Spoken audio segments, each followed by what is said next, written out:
Good morning, welcome to Goodwill. In this video presentation we will see how we can trade in MCX copper market today. Before looking into that, let us see what happened yesterday and what we expected yesterday. The chart you're seeing is 7-minute candlestick chart, and this candlestick indicates yesterday's price opening, which shows that the market opened here 464.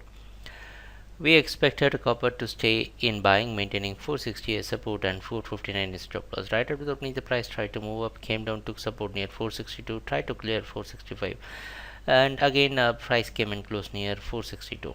So we could constantly see price is struggling to clear 467, but still today it's expected to open near 465. Again, there is no change in our strategy. Still you can go for buying in copper market, expecting that the price can hold 460 and it can break 467 to reach the next target by maintaining stop loss near 459. So let us see what's going to happen during the trading session, and thanks a lot for watching our videos.